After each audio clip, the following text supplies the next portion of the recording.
Hi കൂട്ടുകാരെ, ഇന്ന് നമുക്കൊരു ഇഞ്ചി പച്ചടി ഉണ്ടാക്കാം. ചട്ടി ചൂടായിട്ടുണ്ട്. ഇതിലേക്ക് നമുക്ക് 2 ടേബിൾ സ്പൂൺ എണ്ണ ഒഴിച്ചു കൊടുക്കാം. വെളിച്ചെണ്ണയാണ് നല്ലത്. എൻ്റെ കയ്യിൽ വെളിച്ചെണ്ണ ഇല്ലാത്തതുകൊണ്ട് ഞാൻ സാധാരണ കുക്കിംഗ് ഓയിലാണ് ഒഴിച്ചിട്ടുള്ളത്.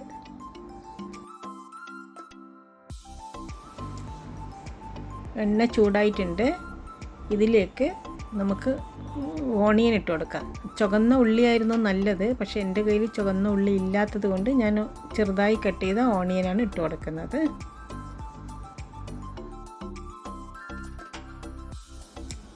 ഇതിലേക്ക് ഒരു പച്ചമുളകും കൂടി അരിഞ്ഞത് ഇട്ട് കൊടുക്കാം.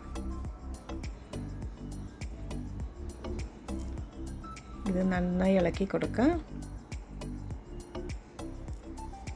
ഉള്ളീൻ്റെ കളറൊന്ന് മാറി വരണം.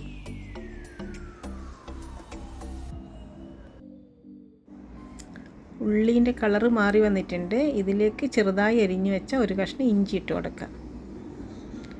ഇത് നന്നായി ഇളക്കി യോജിപ്പിക്കാം. ഇഞ്ചി നന്നായി വഴന്ന് വരണം, നല്ലോണം മൊരിഞ്ഞു വരണം, അല്ലെങ്കിൽ ഇഞ്ചി കടിക്കുമ്പോൾ ഒരു കുത്തലായിരിക്കും. ഇത് കുറച്ച് സമയം പിടിക്കും. സാവധാനത്തിൽ ചെയ്യാം. ഇത് സിമ്മിലിട്ട് ചെയ്യാം നമുക്ക്.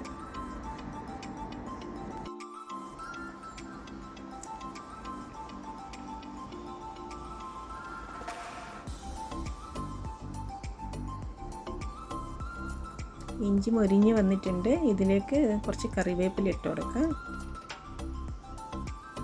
ഇഞ്ചി നന്നായി മൊരിഞ്ഞ് വരണം, അല്ലെങ്കിൽ ഇഞ്ചി കടിക്കുമ്പോൾ ഒരു ചെറിയൊരു കുത്തൽ വരും. അതൊരു ടേസ്റ്റ് ഉണ്ടാവില്ല അപ്പോൾ കഴിക്കാൻ വേണ്ടി.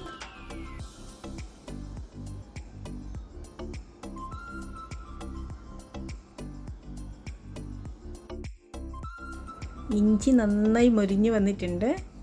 ഇതിലേക്ക് നമുക്ക് തൈര് ഒഴിച്ചു കൊടുക്കാം. നല്ല കട്ടി തൈരായിരിക്കണം ഒഴിച്ചു കൊടുക്കേണ്ടത്. തൈരൊഴിച്ച് നമുക്ക് നന്നായി ഇളക്കി യോജിപ്പിക്കാം. ഫ്ലെയിം സിമ്മിലാണുള്ളത്. നന്നായി ഇളക്കി യോജിപ്പിക്കാം.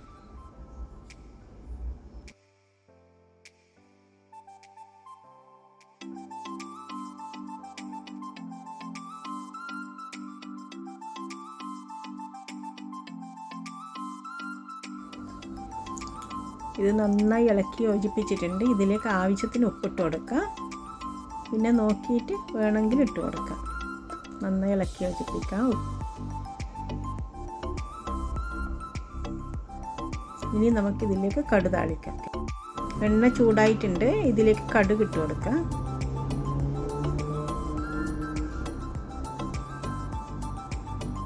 കറിവേപ്പില ഇട്ട് കൊടുക്കാം.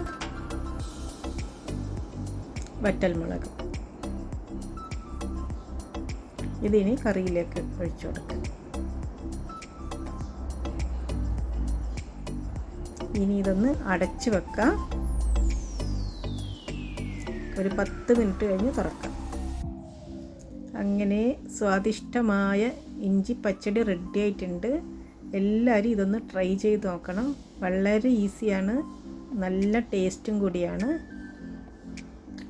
എല്ലാവരും ഇതൊന്ന് ട്രൈ ചെയ്ത് നോക്കണം. Okay, bye bye. Thank you for watching.